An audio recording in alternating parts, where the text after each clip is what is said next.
Сәлеметсіңдер ме балалар? Бүгін біз сендермен 11-ші сабақ «Анардың пайдасы бар ма?» тақырыбын өтеміз. Здравствуйте, ребята! Сегодня мы с вами пройдем 11-й урок «Есть ли польза от граната?». Жаңа сөздер, новые слова. Прочитай, напиши в словарь, выучи.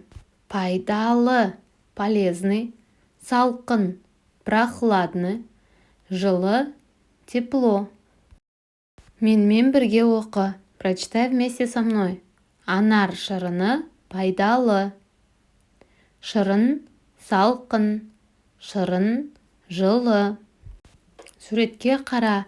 Менімен бірге оқы. Посмотри на картинку и прочитай вместе со мной. Анар шырыны пайдалы. Шырын салқын.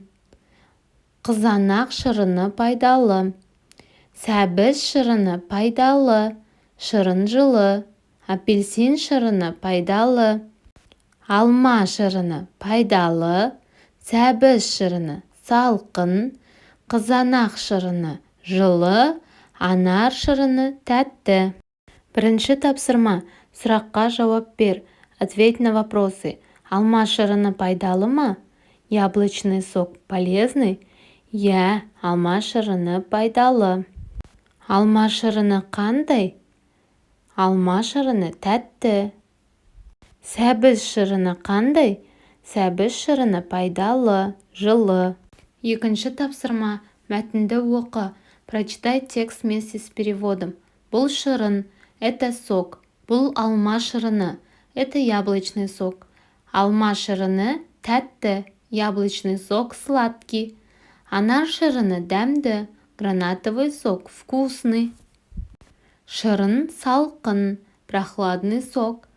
Сәбіз шырыны пайдалы, морковный сок полезный. Үшінші тапсырма. Суретке қарап сұраққа жауап бер. Бұл қандай шырын? Ответь на вопрос. Это какой сок? Шырын қандай? Бұл алма шырыны. Шырын тәтті.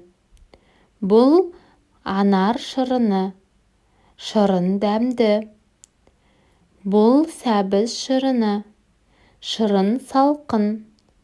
Бұл қызанақ шырыны. Шырын жылы. Есте сақта.